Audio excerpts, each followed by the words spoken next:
Voy a comentar algunos aspectos de la escritura en la civilización mesoamericana, que es una escritura bastante particular, pero que guarda una cierta igualdad con el desarrollo de otras escrituras en otras partes del mundo. Los expertos en escrituras antiguas, los gramatólogos, nos dicen que las escrituras, por regla general, son de carácter logoalfabético. Hay algunas, como la egipcia, que tienen más características logoalfabéticas, otras, como la maya y la azteca, que nos afectan a nosotros esta tarde, y la china, que son de carácter logosilábico. Hay otras que son silábicas, como el cherokee o el japonés, otras que son alfabéticas, como por ejemplo el latín, el árabe, el griego. Bueno, en el ambiente del Mediterráneo hay bastantes de este tipo de escrituras y hay algunas muy escasas que tienen un componente silábico alfabético. Lo que nos dice también los gramatólogos es que la escritura ha sido inventada solo en unos pocos focos originarios, nada más que en unos pocos focos, aquellos que se identifican con las grandes civilizaciones prístinas, y solo ha habido 6 civilizaciones prístinas. El resto ha sido por contacto, por difusión, se ha ido difundiendo la vida cultural de unas regiones a otras. Si se dan cuenta ustedes, todas aparecen en la misma línea, prácticamente debajo del trópico de Cáncer, y hasta donde sabemos, las más antiguas se instalan en Mesopotamia hacia el 3400 a.C., también muy cerca en el tiempo en el Valle del Nilo. Hubo que esperar 1000 años más para que aparecieran en el Indo y otros 1000 para que aparecieran en China y prácticamente un poquito después en Mesoamérica. Hay una discusión acerca de la posibilidad de la escritura Rapa Nui, de la isla de Pascua, pero es una discusión que todavía no está totalmente descifrada y por lo tanto ahí lo dejo. La última civilización originaria, prístina, también fundadora, digamos, de civilizaciones posteriores, que es la andina, carece de escritura. Está el sistema de quipus, es un sistema mnemotécnico, también está muy discutido. Evidentemente, algunos andinistas quieren defender el carácter escriturario de esos quipus, pero en general no está admitido como tal, como una escritura. La civilización mesoamericana se instala en lo que los antropólogos definieron a principios del siglo XX como un área cultural. Un área cultural es un área donde las tradiciones culturales son comunes.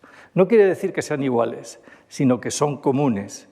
En Mesoamérica nunca hubo una unificación, una homogeneidad, ni lingüística, ni económica, ni política, ni religiosa. Hubo una gran diversidad, pero sus habitantes, sus ocupantes, entendieron algunos rasgos comunes que afectan, pues, a la existencia de ciudades, por ejemplo, a rituales comunes, a divinidades también comunes, un poco como sucede en el Mediterráneo. Me da igual si a Santiago se le llama Saint-Jacques o se llama Jacobo, pero es Santiago y tiene una iconografía particular y se identifica, esté en Italia o con algunas características propias o esté en España o esté en Francia. Bueno, pues esto es lo que ocurre en la civilización mesoamericana, que es una civilización letrada, es decir, es una civilización con escritura.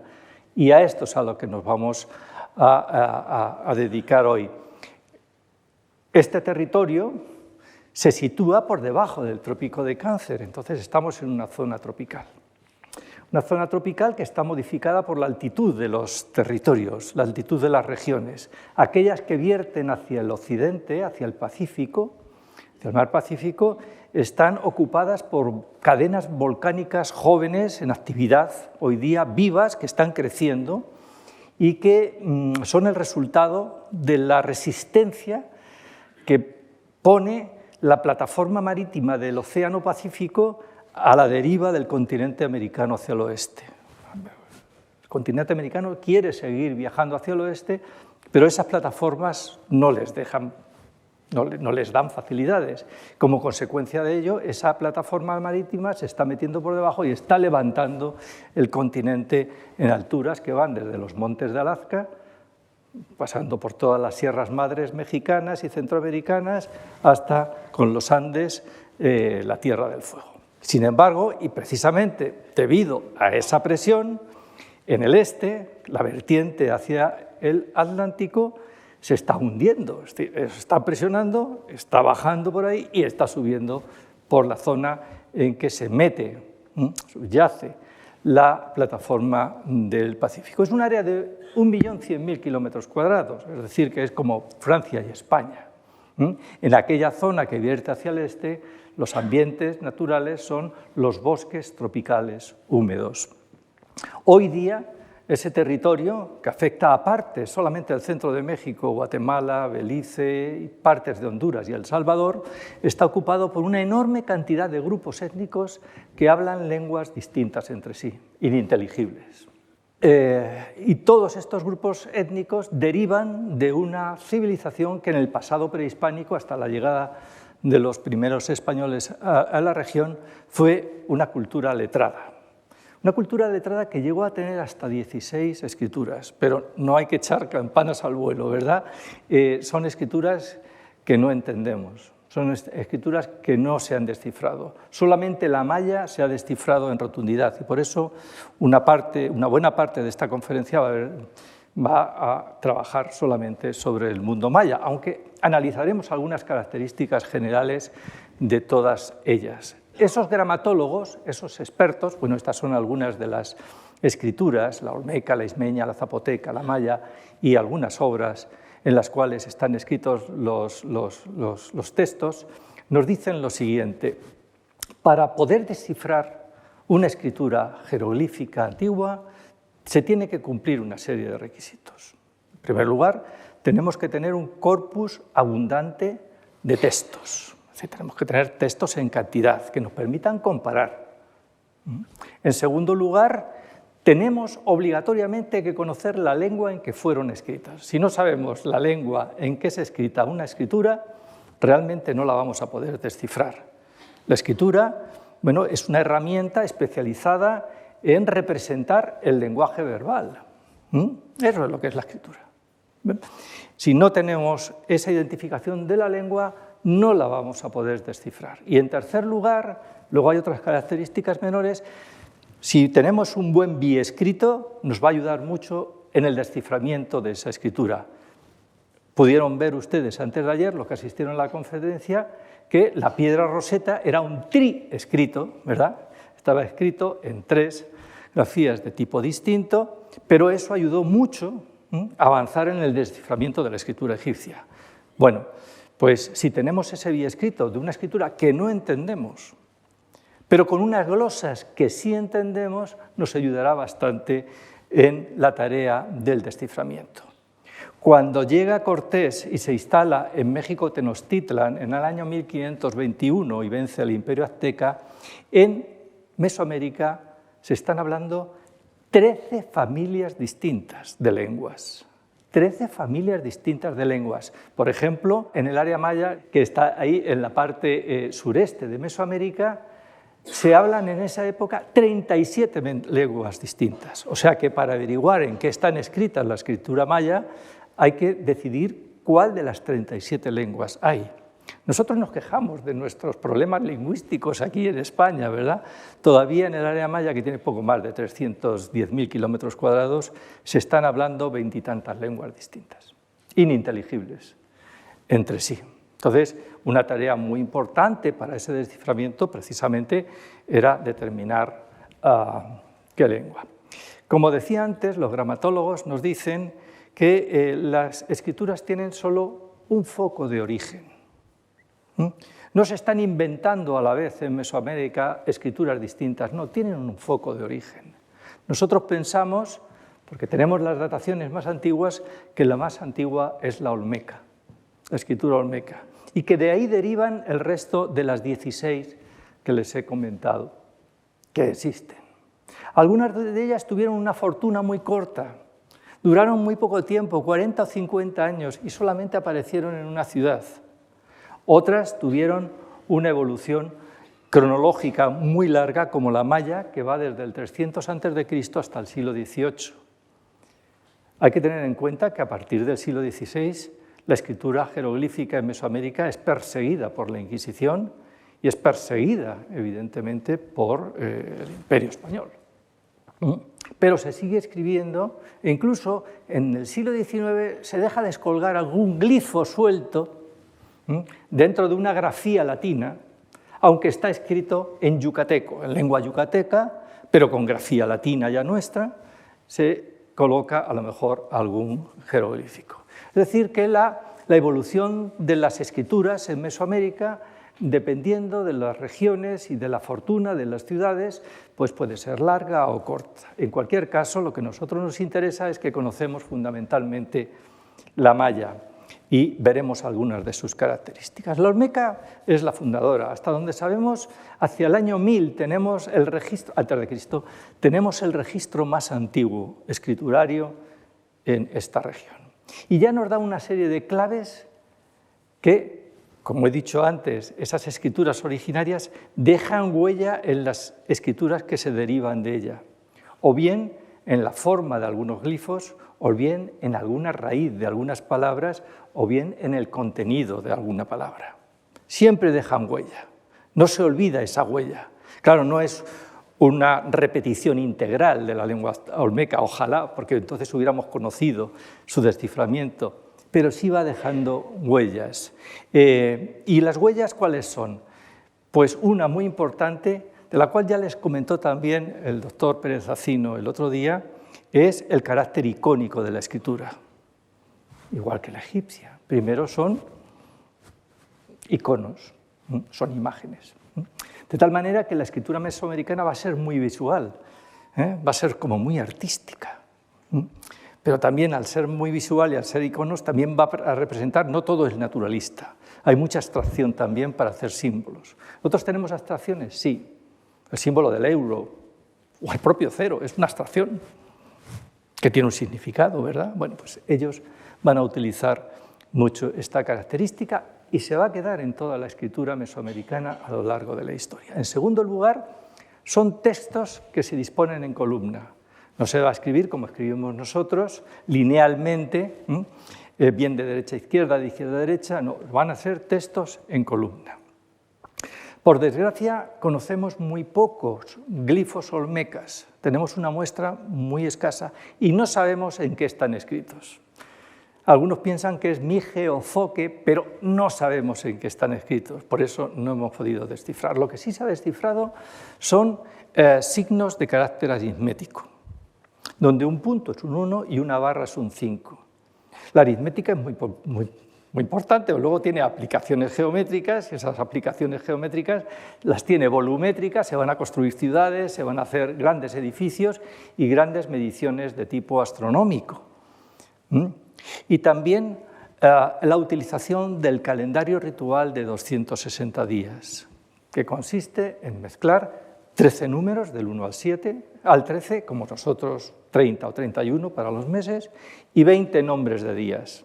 En vez de tener 7 nombres, lunes, martes, miércoles hasta domingo, ellos tienen 20 nombres del día. La mezcla de 13 por 20 da 260 días.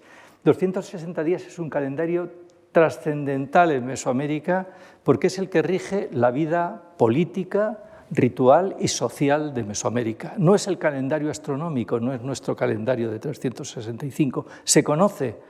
Sí, pero el que pauta la vida es el ritual fundamentalmente.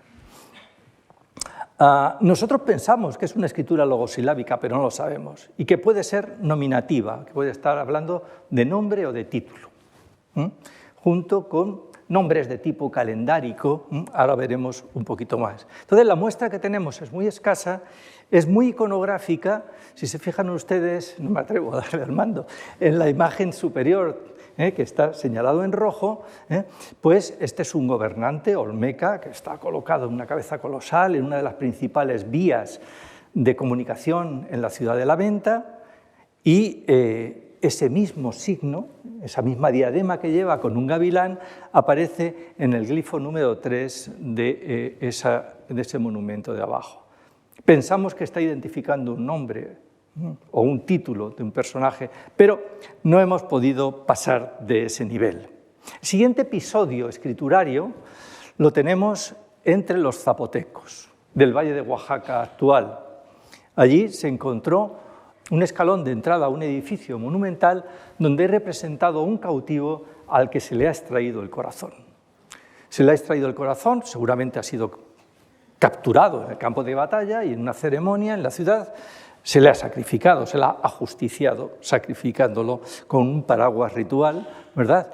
Y entre las piernas lleva un nombre que es Uno Terremoto. Uno Terremoto es un nombre tradicional del calendario ritual de 260 días, de nuevo. Es decir, la gente importante se hace nombrar dentro del esquema de los calendarios rituales. El resto del común no. Es un calendario que ha durado entre los Ixchiles del altiplano de Guatemala hasta los años 70 de 1900. Y seguramente a lo mejor algún experto todavía sigue utilizándolo. Es importante porque eso va a decir, yo es que tengo que hacer una embajada comercial o me quiero casar, y va a consultar uno al experto y lo que el experto le dice, vamos a ver qué día va a caer en el calendario ritual, qué rituales tienes que hacer tú para que esto salga bien, o estos son días aciagos, mejor no lo hagas y trasládate hacia otro universo. Entonces, bueno, esta es lo que aparece en la escritura zapoteca o en esta galería de los danzantes de Monte Albán, donde aparecen de nuevo una serie de cautivos, algunos de los cuales están humillados, están todos desnudos. No hay mayor humillación que le capturen a uno en el campo de batalla y le pasen desnudo por una ciudad. Es totalmente humillante.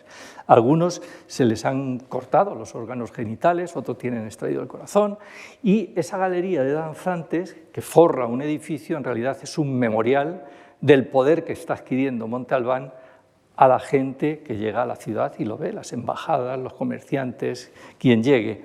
Y todos tienen colocados glifos, jeroglifos, que son o nombre o topónimo. Puede ser fulano de tal, en el calendario ritual de 260 días, o topónimos, el de Aranjuez, o el de Valdemoro. ¿Qué ha pasado? Bueno, ese es un memorial de las conquistas de Monte Albán y de lo importantes que son. ¿Qué quiere decir esto de la escritura olmeca y la escritura zapoteca? Porque la escritura es algo íntimamente ligado al poder y a la política. No son textos económicos como los chinos, o como incluso en Mesopotamia, no, está muy ligado al poder. También la ismeña, muy cercana a ella, pero que es epiolmeca y no se sabe en qué lengua fueron escritos. Pero estos son los textos. Hubo mucha ilusión cuando se descubrió la estela 1 de la Mojarra, que las estelas aquí no son como las romanas o las egipcias, son grandes monumentos de 2 o 3 metros, las de Quiriguá llegan a tener hasta 7 metros, son como más altas que este techo prácticamente, y bueno, tienen otro tipo de cariz, son fundamentalmente propagandísticas del poder político de un individuo particular, que es este que está aquí representado. Y por primera vez tenemos una cantidad de glifos importantes, pero tenemos la misma dificultad. No sabemos en qué lengua están escritas y por lo tanto no avanzamos nada más que en aritmética y en calendario fundamentalmente. Más tarde se sigue difundiendo la escritura a otras regiones, ya vamos a ir centrándonos en algunas de ellas, como la maya o la teotihuacana, y se mantienen en todos estos sitios. O sea que se está difundiendo la escritura, pero está sobre la base de muy pocos textos. En Mesoamérica la escritura siempre es subordinada a la iconografía, a la imagen. Es decir, se escribe en aquellos pequeños huecos que dejan libres las imágenes. Punto. ¿Eso qué quiere decir? Que van a ser textos muy lacónicos. Tenemos que comprimir mucho la información que queremos decir porque tenemos muy poco espacio para escribir. Hay algunos soportes que tienen un poquito más y otros que tienen un poquito menos, pero en general tenemos muy poco soporte para escribir y por lo tanto tenemos que comprimir mucho la información y tiene que ser muy lacónica. No nos van a comentar grandes cosas, nada más que de la vida del gobernante y sus hechos, nada más, prácticamente. El caso de Teotihuacán es muy interesante. Teotihuacán es la segunda ciudad más importante de América prehispánica. hacia el siglo IV puede tener 125.000 habitantes. Es una ciudad importante, ¿verdad? Solo va a ser superada por la capital de los aztecas, Tenochtitlan, pero ya en el siglo XV. Y los palacios de los dirigentes teotihuacanos y de la alta nobleza están decorados con ricos murales en el interior, en sus paredes de sus habitaciones, con una impresionante información de tipo iconográfico. Se conocen más de 500, algunos son fragmentos pequeños, otros son más grandes, con una impresionante información. Algunos investigadores, por ejemplo, pues, Carl Taube, Christoph Helmke, Davide Domenici y otros, han creído ver en estos signos de carácter icónico signos de tipo logográfico, es decir, escritura. Han creído ver escritura. Y sobre esa base han definido topónimos, teónimos, antropónimos, nombres de plantas, nombres de algunos animales, pero la academia no termina de aceptar este tipo de reconstrucción y de desciframiento. Y no lo termina de aceptar porque no sabemos en qué lengua están escritos los textos de Teotihuacán. Se piensa que es el náhuatl, la misma lengua que los aztecas, pero realmente no se sabe. Y además por el escaso uso de fonogramas. Esto es muy importante. Son sonidos de la lengua. Los sonidos de la lengua escritos, ¿no? Entonces, eso es muy importante para el desciframiento, como vamos a tener ocasión de ver con los mayas que vamos a comentar. Y en el caso de los zapotecos, de Monte Albán, como hemos dicho antes, pues se tienen textos colocados en columnas, de nuevo numerales, glifos de tiempo, periodos de tiempo y rituales que hacen los gobernantes en unos momentos determinados. La muestra no es muy grande, la muestra monumental, pública. Vamos a ver cómo los mayas esto lo van a utilizar ad infinitum, ¿no? Pero ellos todavía no. Y la mayoría de los textos los tenemos en realidad en tumbas, en el interior de las tumbas. O sea, es una escritura para nadie. Es una escritura solo para unos cuantos.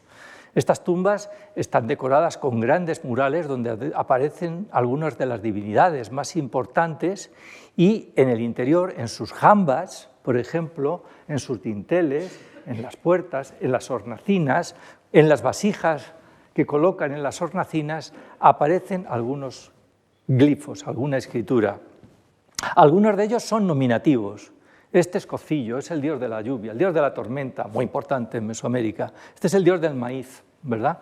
Y solamente ese tipo, así tan lacónico como esto. Pero entre la iconografía y los textos, como aparecen aquí en esta jamba, que nos dicen que en una fecha determinada del año 560 y tantos, un gobernante que no sabemos muy bien está haciendo un ritual, ha conjurado a un dios. Esta es la mandíbula descarnada de un dios. Los dioses siempre son muy antiguos, Claro, son los que crean el mundo, entonces están avejentados, son muy antiguos, excepto el dios del maíz. El dios del maíz es joven, es poderoso, es guapo, el resto son antiguos y están, como han conjurado a un antepasado, lo están devolviendo al ritual que están realizando esta pareja ante sus padres ya muertos, el con barba ya muertos, los están conjurando. Lo que se hace en estas tumbas, las tumbas mesoamericanas importantes, en realidad se visitan un cementerio actualmente indígena, siempre se deja un pequeño hueco para alimentar al muerto y que el muerto salga y entre todos los días cuando quiera y visite a sus deudas. No es como nosotros, que los llevamos a cementerios lejanísimos de nuestros lugares de habitación, ¿verdad? Pues estas tumbas permanecen abiertas. Estas tumbas permanecen abiertas y son visitadas y revisitadas por miembros de la misma dinastía. Cuando se ha terminado una dinastía, no, la tumba se colmata, se cierra y se intentan, digamos, olvidar de lo que sucedió con ellos, ¿no? Pero en realidad de lo que se trata es que son registros transgeneracionales de varias generaciones y su relación con los antepasados. Es decir, son como guiones para que a la hora de volver a enterrar a alguien dentro de la misma tumba real o volver a visitarla para conjurar a sus antepasados y hacer rituales, son unas guías, son unos guiones de comportamiento para hacer ese tipo de rituales. O sea que es una escritura, de nuevo, muy ligada al poder, nada de descripciones de paisajes, de descripciones de la sociedad, de problemas sociales, de economía, ni nada de eso, es nada más que el gobernante y sus actos. Punto, ¿verdad? En los momentos finales que nosotros llamamos posclásicos, nosotros utilizamos el concepto de periodo igual que los historiadores utilizan el concepto de edad antigua, edad moderna, edad contemporánea, ¿verdad? Pues nosotros utilizamos en arqueología de América el concepto de periodo de tiempo. Es decir, es una etapa muy grande en el tiempo y muy amplia en el espacio de acontecimientos que son comunes. Ni más ni menos, igual que cuando nosotros decidimos de edad. Claro, cuando utilizamos estos términos hay muchas regiones que no encajan.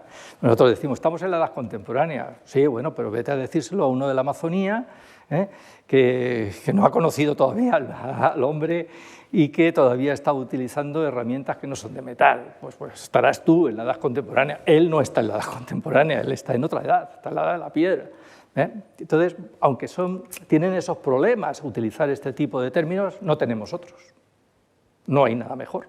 Y por lo tanto, tenemos que conformarnos con ellos. Hay tres escrituras fundamentales, la mixteca, la maya y la azteca. Ya vamos llegando solo a lo maya, que es lo que interesa.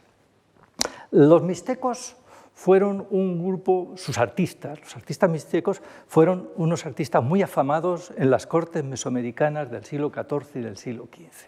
Y fueron reclamados por estas cortes para que les decoraran las murales de sus palacios, les vendieran sus cerámicas e introdujeran conceptos de composición, de forma y de diseño en sus códices. Aparece ya la primera vez la palabra códice.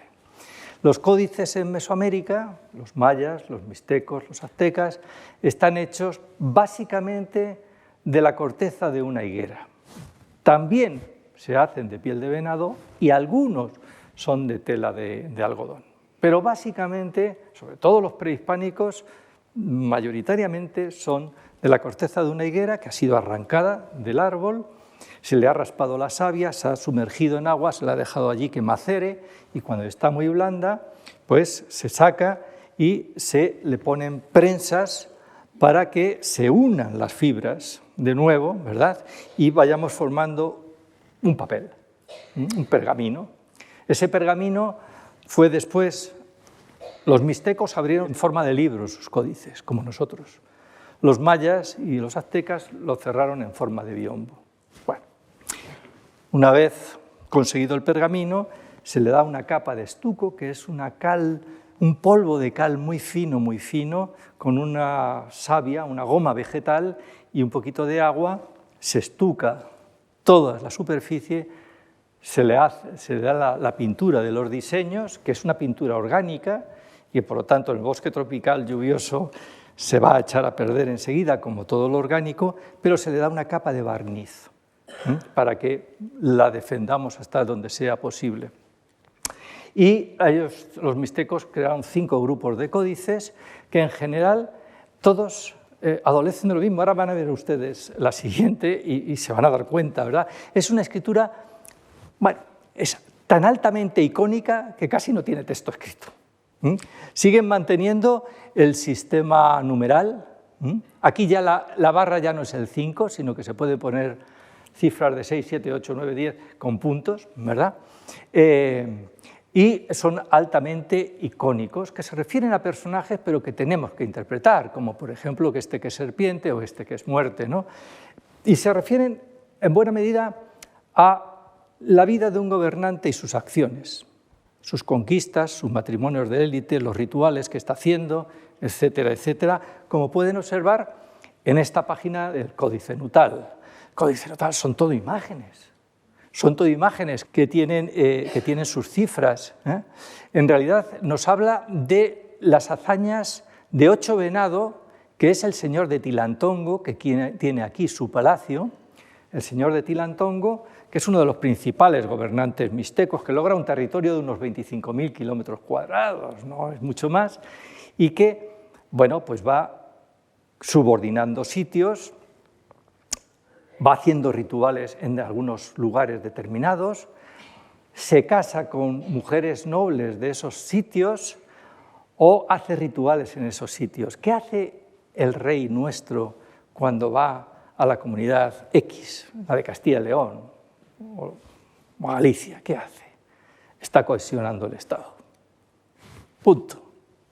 Está cohesionando el Estado, ni más ni menos. Ese tipo de visitas lo hacen también ellos. Y visitan pues, algunos templos que tienen sus sacerdotes y realizan rituales en esos otros lugares que ellos van visitando o que van conquistando o que van haciendo alianzas políticas ante algunas divinidades como el dios de la tormenta, con sus sacerdotes, Siete Muerte, Serpiente de Jade, o en juegos de pelota donde se realizan muchos actos de tipo político y también sacrificios humanos, luego veremos un poquito de esto, ¿verdad?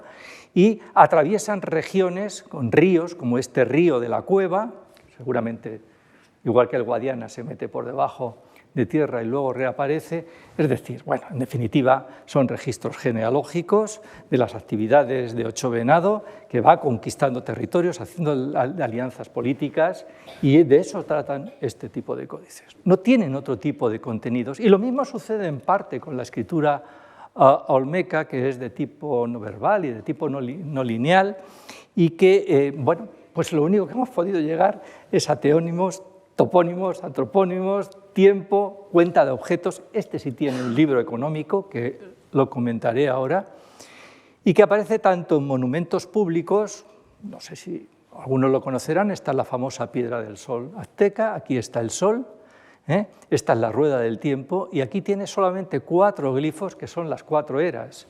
Los aztecas, esto lo sabemos solo después de la llegada de los españoles, creyeron que igual que nosotros tenemos como el diluvio universal, donde se paraliza la creación del mundo y se reactiva, ¿verdad? Se reinicia un poco el asunto con el arca de Noé, ellos tenían la idea de que se habían creado y destruido 4 mundos y que ellos vivían en el 5.º sol. Bueno, pues ahí están solamente las eras. Sobre todo, es la iconografía lo que importa. O en esta piedra de Tizoc, donde aparece Tizoc con sus conquistas, cogiendo del pelo a cautivos y diciendo, este es fulano de tal o es el de tal lugar. O esta fecha en el calendario ritual de 260 días con una fecha 2 conejo. ¿Pero qué pasó en 2 conejo? ¿Por qué no nos lo cuentan?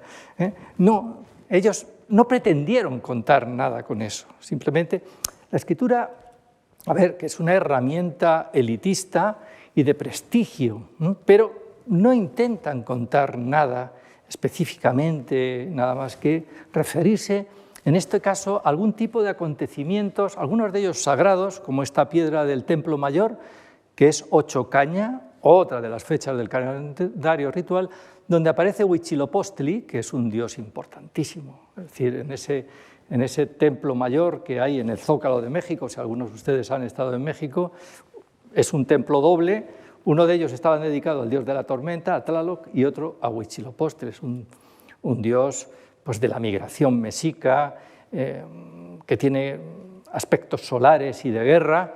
Bueno, pues está él con Moctezuma realizando un ritual. ¿Por qué sabemos que es Moctezuma? Porque tiene su glifo que dice, soy Moctezuma, nada más. Eso es lo que nos dice. Ahora, ¿por qué se hace la piedra? ¿Por qué esa fecha? ¿Qué pasó en esa fecha?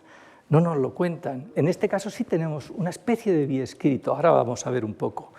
Los aztecas llegaron a utilizar más de 800 logogramas. Más de 800 logogramas. Piensen cuánto utilizamos nosotros. 28 letras del alfabeto más los logogramas que ustedes piensen, los 2 puntos, el punto y coma y tal, el signo para euro, el signo de arroba para tal. Pero ¿cuántos tenemos, verdad? Algunos son muy naturalistas, como este armadillo. Otros son simples abstracciones. Punto, una abstracción. Tantos logogramas y tan visuales que hasta hace 20 años los investigadores que trabajaban sobre escritura azteca pensaban que nunca iban a poder descifrarla.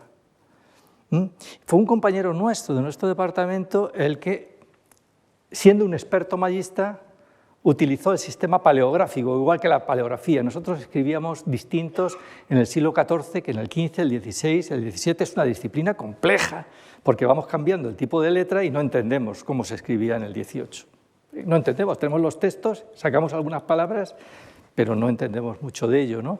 Bueno, pues él dijo, no, tiene un componente fonográfico y propuso una serie de fonogramas que se han ido ampliando y desde entonces pues hemos avanzado en este estudio. ¿Por qué tenemos un biescrito? Fray Bernardino de Sahagún es un fraile franciscano al que se le encarga a la Iglesia ser obispo de México. Bueno, y llega allí. Y los españoles estaban empeñados en que entonces los aztecas eran una población de más de 2,5 millones de personas que aprendieran castellano. Pero claro, era una tarea de muy largo recorrido y además, bueno, que era muy complicado, ¿verdad? Entonces él dijo, no, hay que aprender náhuatl, hay que aprender náhuatl. Es más, conociendo, y fíjense bien ahora, luego por lo que voy a decir con los mayas, la diferencia de actitud de unos franciscanos y otros. Conociendo que los olmecas eran una civilización compleja, sofisticada, que tenían escuelas de nobles como el Calmecac o escuelas de gente del común como el Telposcali, donde se impartían enseñanzas distintas, pero enseñanzas de astronomía, de filosofía, de religión en la clase noble, de cosas complicadas, ¿verdad? Geometrías, etcétera, etcétera, pues les dijo a los escribas aztecas, a los tlacuilos, venid aquí, voy a crear una escuela y vosotros me vais a escribir vuestras historias. A nosotros se nos hace muy difícil conocer el mundo simbólico y el mundo de religión de los aztecas.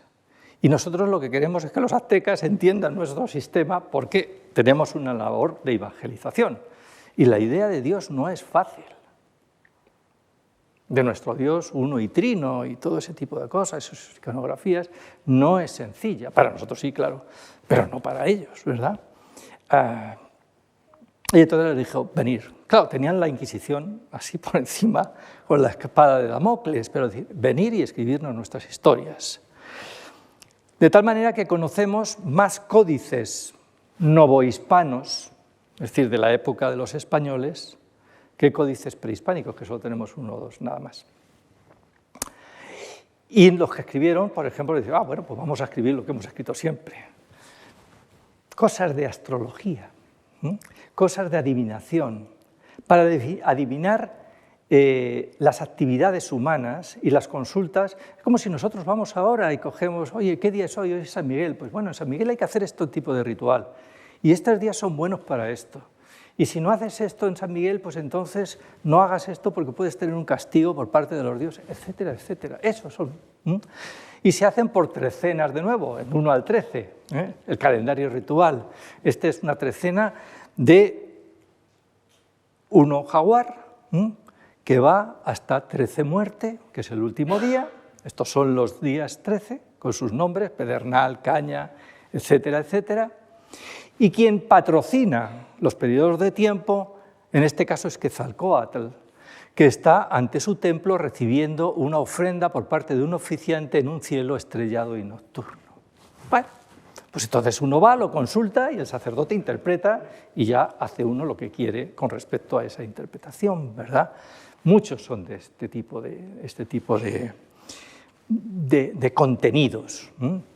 Otros son de carácter históricos, como este mapa Quinatzin de la ciudad de Texcoco. Cada ciudad escribía sus códices y tenía su propia versión de los acontecimientos históricos, porque no todo el mundo le fue igual.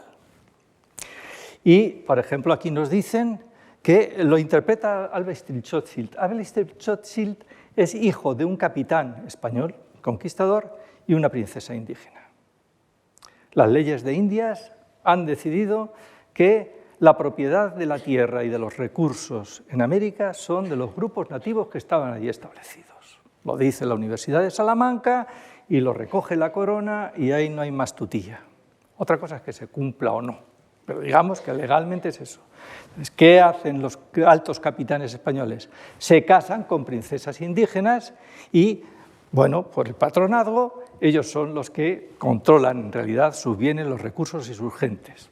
Luego ya su hijo, su heredero, pues ya sigue la línea tradicional. Es decir, que sortean las dificultades que plantean las leyes de Indias casándose con esas princesas indias. Él interpreta este mapa Kinachi y nos dice que cuando los nobles de Texcoco deciden hacer la guerra, envían una embajada que se entrevistan con los ancianos y le dicen, oye, os vamos a hacer la guerra, os vamos a ganar, somos la Triple Alianza, estamos aliados con Tenochtitlan, no tenéis nada que hacer.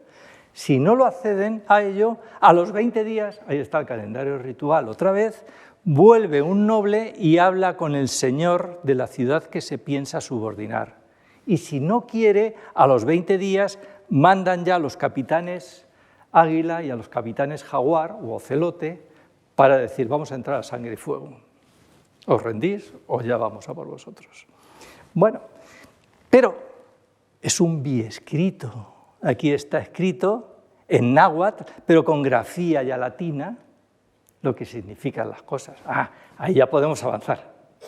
Ahí no lo están diciendo. Está escrito en náhuatl. Una vez que sepamos náhuatl, ya no tenemos ningún problema. O el palacio del gobernante de Texcoco que tenemos ahí en la parte de arriba. Y tenemos un libro de economía política, solamente uno, muy útil. De nuevo es de una ciudad. En este caso es de Tenochtitlan. No es de Texcoco ni de Tlacopan, que eran la Triple Alianza que hace el Imperio Azteca. ¿Y qué es? Una relación de los 89 pueblos que estaban subordinados a la ciudad y que le prestaban tributo. 800 mantas de istle, de algodón, o hechas de fibras de maguey, o tantas plumas de quetzal, o tantas cuentas de jade, tantos granos de cacao, etcétera, etcétera, etcétera. Es decir, nos dan un panorama de la economía política del Estado y de la territorialidad de ese Estado al mencionar los 89 sitios que estaban subordinados a él. Finalmente, llegamos a la escritura maya y vamos a ver cómo se comporta la escritura mesoamericana. Los mayas ocupan un tercio de Mesoamérica, como he dicho antes, unos 329.000 kilómetros cuadrados. Tenemos un biescrito con el obispo Diego de Landa, franciscano, igual que Sahagún, que en un momento determinado, cuando está de obispo en la ciudad de Mérida, en Yucatán, le llegan noticias de que en la cueva de Balancanche se están sacrificando niños. Y entonces él reúne al ejército, se acerca a esa región y empieza a reunir a todos los ídolos, todas las cosas del diablo, todas las cosas de tal, y entre otros 60 libros manuscritos, y en la ciudad de Maní hace un auto de fe y lo quema todo. No es el único, muchos franciscanos hacen lo mismo. Esa sociedad tenía muchos códices, hoy día nos quedan 4 nada más. Tenía muchos códices, incluso había bibliotecas, y lo mencionan los cronistas españoles, pero les quemamos las cosas del diablo, ¿verdad? Y cuando regresa a España, una vez ha terminado su labor en el obispado, escribe la principal etnografía sobre los mayas, que es la relación de las cosas de Yucatán, donde, entre todo el texto que describe los pueblos, sus costumbres, sus fiestas, etcétera, etcétera, nos dicen cómo se comporta la escritura jeroglífica maya y nos dice que es silábica. Está la sílaba ba, está la sílaba la, y etcétera, etcétera. Pero ¿qué ocurre? Que ese manuscrito se pierde. Hay una copia en la Real Academia Española del siglo XVIII. No lo publica hasta el siglo XIX, bien entrado, el abate francés Brasseur de Bourbourg. Por lo tanto, ese conocimiento del comportamiento de la escritura como silábica, que nos ayudaría mucho a descifrarla, pues resulta que se pierde. Aunque lo publica en francés Brasseur de Bourbourg, no le hace caso a nadie. En realidad ya se está intentando descifrar la escritura jeroglífica. En realidad hay textos españoles del siglo XVI, del siglo XVII, pero aquí nadie hace caso de nada, ¿no? Lo deben leer, lo que les importa es cuántos ejércitos había y cuántos tal y cuántos conversos y tal, pero ese tipo de cosas no les interesaba. Y bueno, se piensa que son pictografías, que son iconos, que nunca se va a poder descifrar. Ya en el siglo inicios del XIX, finales del XVIII, gente como Rafinesque y otros se están interesando por los códices, son llamativos, ¿no? Y tal, los otros pues no tanto, porque entre otras cosas, porque las ciudades de la selva maya no se descubren, se redescubren los españoles, pero se redescubren hasta mediados del XIX, cuando la revolución industrial permite que haya una gran cantidad de dinero en los países anglosajones y se lanzan a reconocer todos los lugares del mundo. Por supuesto, vienen de la mano de la colonización de África y de Asia con los ingleses, etcétera, etcétera. Hay muchísimo dinero y entonces es la época del romanticismo, todo el mundo quiere llegar a los lugares más remotos y se llega entonces al área maya. Es una historia que no me puedo detener porque no quiero que al final de la conferencia me odien porque me he pasado mucho el tiempo, ¿no? Y, bueno, pues se pierden. Y entonces se piensa que nunca se va a poder descifrar. Pero en el año 1945 se bombardea Dresde, el ejército ruso está llegando ya al centro de Alemania y en un momento determinado un capitán del ejército ruso en la biblioteca de Dresde coge, no que se encuentre, pero lo coge, un facsímil del Códice Maya de Dresde y se lo lleva a Moscú. Este capitán del ejército ruso es un gran experto en lenguas indoeuropeas. Incluso ha trabajado también con jeroglíficos egipcios, pero todas las lenguas indoeuropeas las manejan bastante bien. Leyéndolo mucho, dice, esto tiene un componente silábico. Son pictografías, pero tiene un componente silábico, se puede descifrar. ¿Qué ocurre? Que empieza el telón de acero, la ciencia americanística está controlada en cuestión de arqueología.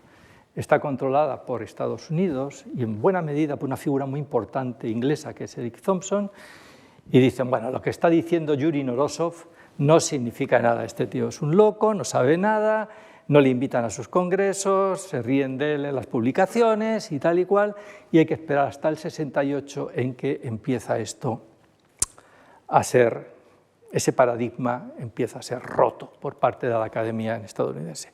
Tiene la culpa de ello, en parte, un poquito antes, una rusa blanca también, Tatiana Proskurakov, que sentada un día en la plaza de Yaxchilán, que tiene una serie de monumentos de estelas con escritura jeroglífica, se da cuenta, hablando de tiempo, que varias estelas corresponden a la vida de un individuo, al tiempo de vida de un individuo. Esto tiene que ser del mismo personaje, lo ha hecho el mismo personaje. Y empieza a describir pequeños glifos para nacimiento, para muerte, para guerra, y ahí empieza ya a desenvolverse todo el desciframiento de la escritura maya. Sabemos, además, en qué lengua están escritas. De esas 37 lenguas, aquí tienen la relación, ¿verdad? Ahí en la parte derecha, el cholano occidental y el cholano oriental es una especie de lengua franca como el latín en las cortes medievales europeas, se escribe en cholano.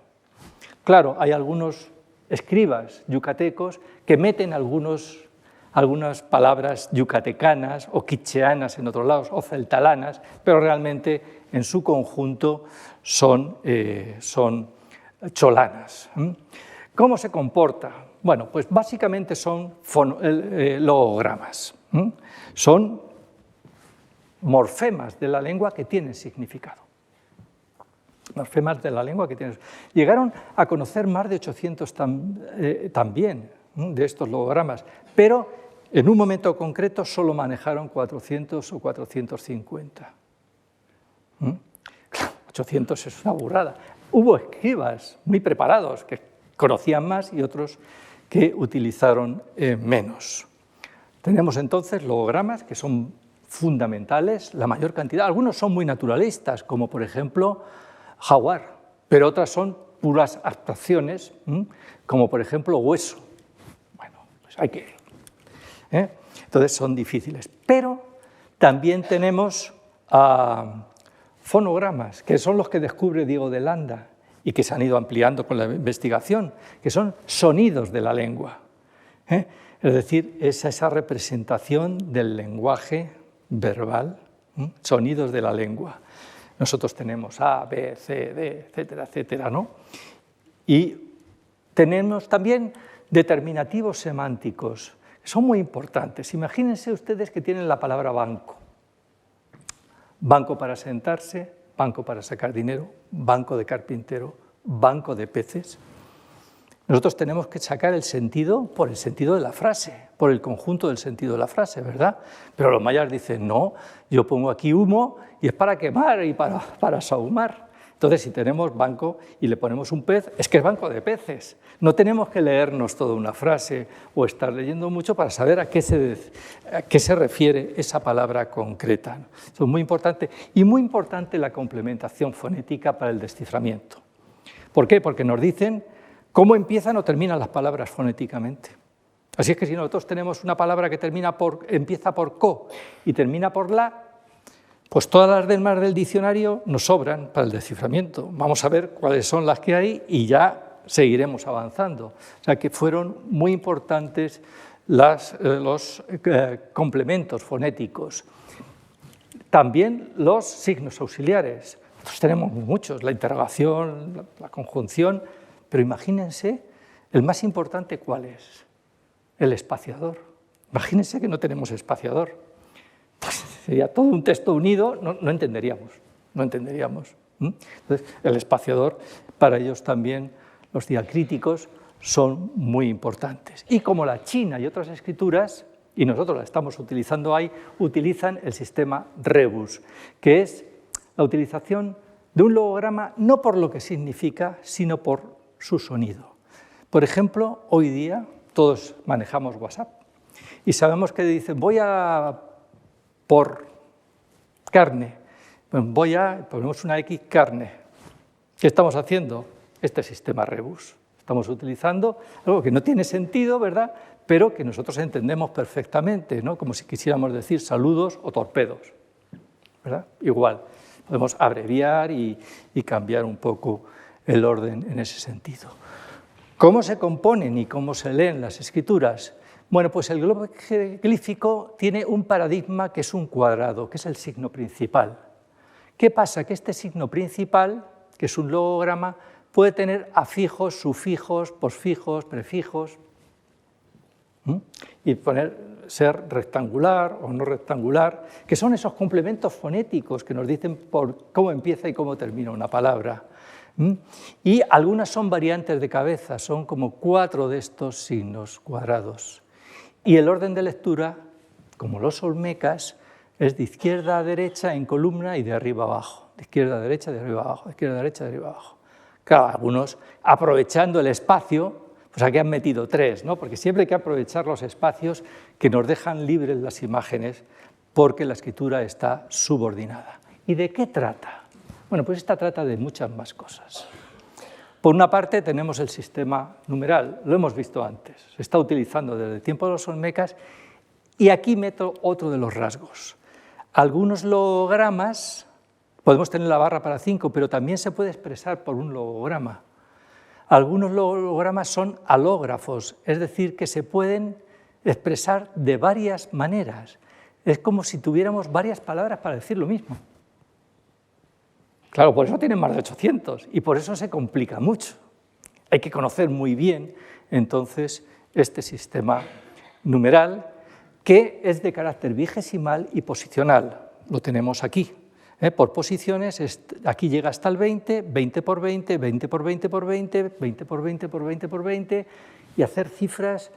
Detrás de la crestería del templo de Tres de Tikal tenemos 12 millones y pico. No sabemos de qué, pero ahí está expresado.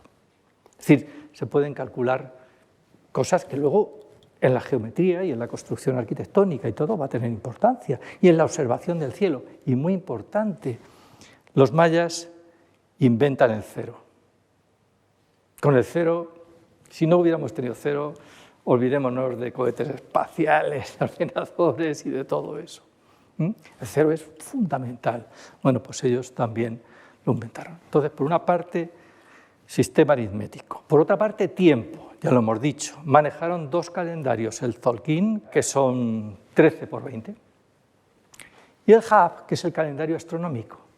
Son 18 meses de 20 días. Nosotros tenemos 12 meses de 28, 29, 30, 31, dependiendo, ¿verdad? No, 18 por 20 más 5, que es este último día de Goyer, que son días siempre cuando se cumplen ciclos delicados para los rituales.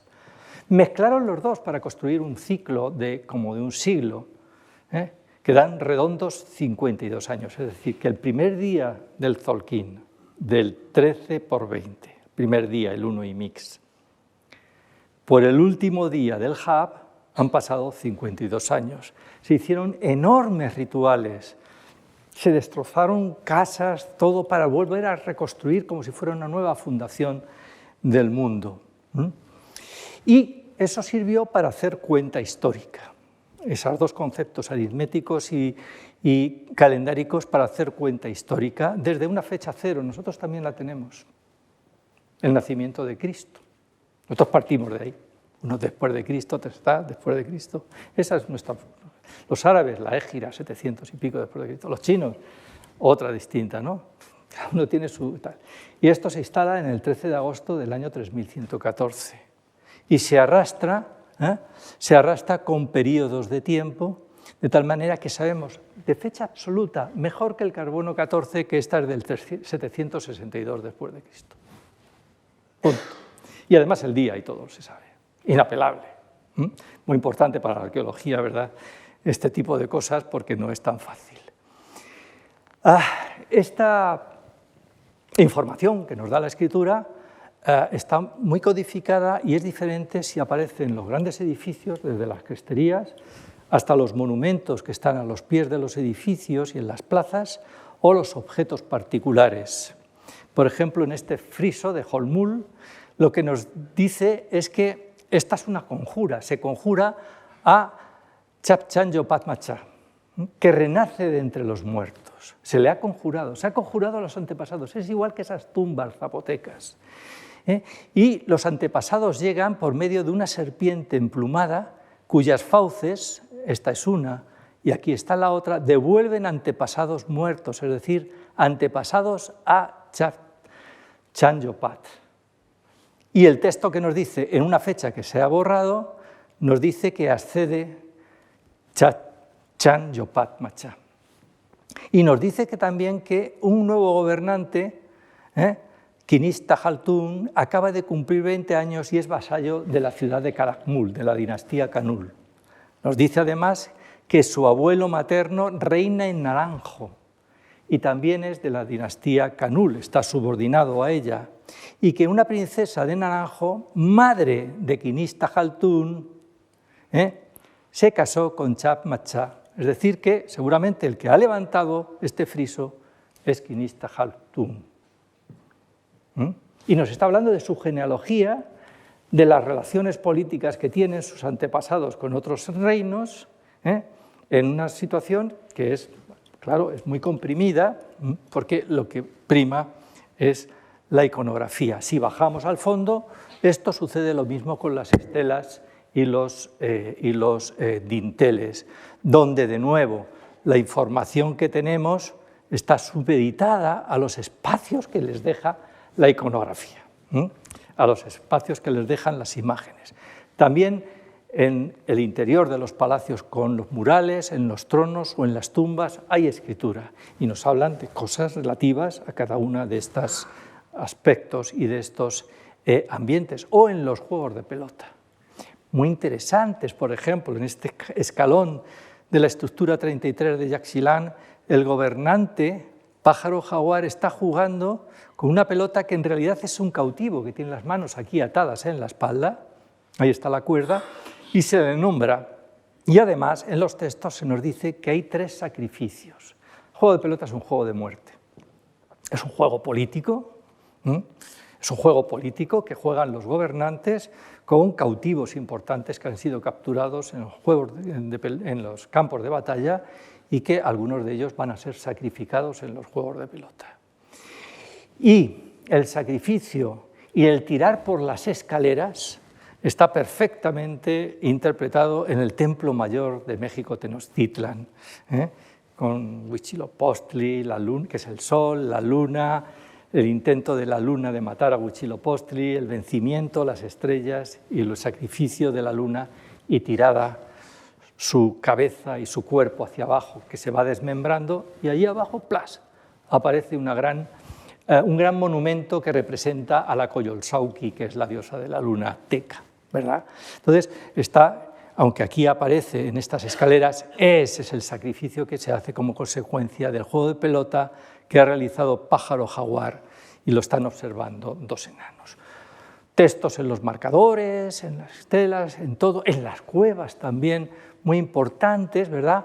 O en las cerámicas. Las cerámicas era un objeto de prestigio, el regalar cerámicas muy elaboradas o en recibir de tributo cerámicas muy elaboradas, que, por ejemplo, en los vasos polícromos, este y este, tienen una secuencia que está estandarizada y que nos dice: este vaso fue confeccionado por fulano de tal o mandado confeccionar por mengano de tal para beber cacao. Punto. Cuando todos estos son de saqueo y están en museos, pero este, que fue encontrado en la tumba 1 de Río Azul y que tiene aquí el glifo para cacao, cuando se extrae de la tumba, los químicos que analizan la tierra que tiene en su exterior y los restos del interior dicen cacao, ha contenido cacao, ¿verdad? Entonces, o estos platos que son lac, que dice este plato sirve para contener tamales. La tortilla mexicana famosa es un acontecimiento tardío en Mesoamérica. En realidad lo que se consume y es de prestigio son los tamales.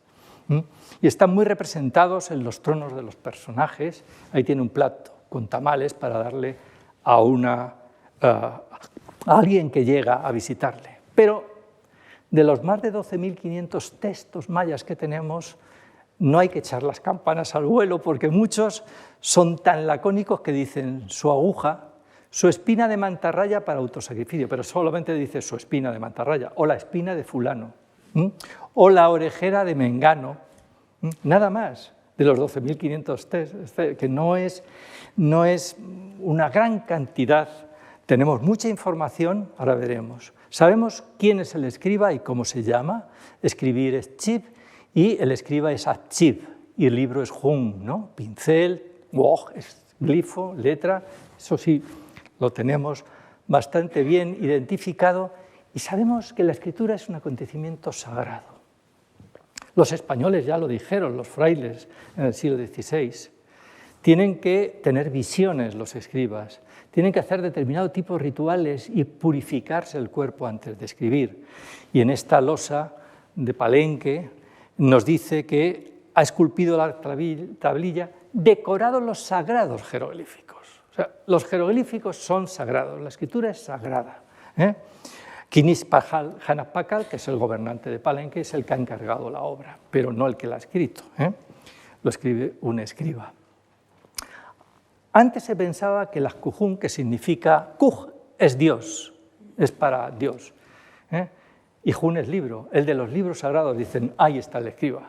No, son los sacerdotes que interpretan los libros, pero el escriba es otro, es el achib, y tenemos muchas evidencias de ese achib, que utiliza o bien conchas abiertas o bien escápulas de huesos y caderas de venado o de tapir. ¿Por qué? Porque no son permeables. Entonces ahí puede contener los tintes y puede dibujar con cálamos o con pinceles sus trabajos, como parece aquí, que tiene un códice abierto y está escribiendo este escriba.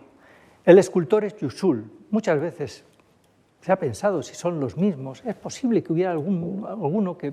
Pero son dos personajes distintos con herramientas diferentes, como este escultor y este tablero. Entonces, ¿de qué nos habla? Bueno, pues de lo mismo, pasajes mitohistóricos de los soberanos, sus hazañas, sus rituales, sus juegos de pelota, sus periodos de tiempo. Ellos son el tiempo y los que hacen jurar al diente, sus dioses particulares, y solo los libros son los que tienen un carácter profético, astronómico, ¿verdad? Pero básicamente esa es la información que contienen. Por ello hemos podido establecer y definir muy bien la jerarquía, ¿no?, política, y sabemos que los gobernantes son sagrados y que muchas de las estelas nos dicen que en 8 y mis, 14 such, Chillán Quinchac Vintenach Pichil, gran jugador de pelota, se ciñó la corona. se coronó. O de otros personajes, Sajales, Acujún, etcétera, etcétera. De estos es de lo que hablan los textos. Algunos de ellos, como este vaso de Motul de San José, nos dice que el personaje, Quinis Lamauquec, que es ese gobernante, está recibiendo un tributo en mantos de algodón, yupté, con un acujún, que es el de los libros sagrados, ¿verdad? Y con dos mensajeros de otra ciudad, uno de ellos Sajal, que tiene un códice entre las manos, donde seguramente lleva el registro de lo que le está llevando como tributo, pero son escenas de corte, como este del reino Tortuga, Pahuascanac II, que ha reunido a toda su corte con todos sus cargos políticos, incluso embajadores de una ciudad enemiga, que es Yaxchilán, y que está presentando a su heredero. Muy difícil ver estas imágenes en el mundo antiguo porque no se sabía quién iba a ser el heredero, o escenas de guerra, ¿verdad? De esto es lo que trata la escritura jeroglífica maya, y con eso los investigadores han hecho todas las relaciones políticas, territoriales del mundo maya, y hemos avanzado mucho sobre este tipo de particulares. Pensamos que también tenían escuelas. Aquí está un Pahuactún, es un dios, que le está diciendo a este escriba: borremos la línea gruesa, no lo has hecho bien. O le está diciendo este otro: estás utilizando mal los signos aritméticos, y le está riñendo a este escriba. Muy importante, lo vemos aquí, pero lo vamos a ver en la siguiente mejor. El escriba en la cuenca de los Umacinta durante 60 años del siglo VIII pudo firmar sus obras, firmó sus obras. Esto no es común en el arte antiguo, ¿verdad? Entonces, esto es muy importante, esa firma de las obras que encargan sus gobernantes, como el venerable rey de Pachán u otros reyes. Y lo mismo sucede aquí en las cerámicas. Akanchutz lo pintó. Y además hubo un primer escultor y un primer pincel, es decir, hubo maestros, y luego otras gentes intervinieron aquí, como aquí en este panel 3, intervinieron varios escultores. Es decir, ellos tenían una escuela, había un maestro y luego había unos ayudantes que le ayudaban a escribir. Finalmente, con esto termina la conferencia, hoy día conocemos 4 códices manuscritos. Fueron quemados, destrozados a lo largo de toda la colonia, perseguidos. Muchos, como son de tipo orgánico, se pudrieron en el bosque tropical húmedo. Tenemos pequeños fragmentos en muchas tumbas, pero pequeños fragmentos, o sea que fueron muy comunes. Y nos quedan 4. Uno es el de la Ciudad de México, que es del siglo XI o inicios del XII. Es el más tosco, el más burdo, el más complejo. Es el que encontró Yuri Norosov en Dresde, que es el Códice de Dresde, en los siglos XI-XII. El Códice de París, que también está muy deteriorado, pero bueno, es del siglo XV. Y finalmente el Códice de Madrid, que les invito a ustedes a verlo en el Museo de América en el siglo XVI. Para finalizar, y agradeciéndoles su atención por el rato que hemos pasado, que a lo mejor ha sido un poco largo, Mesoamérica fue una civilización letrada en su conjunto. Nos queda mucho trabajo para proceder a descifrarla totalmente, pero en el caso maya hemos avanzado muchísimo. Muchas gracias.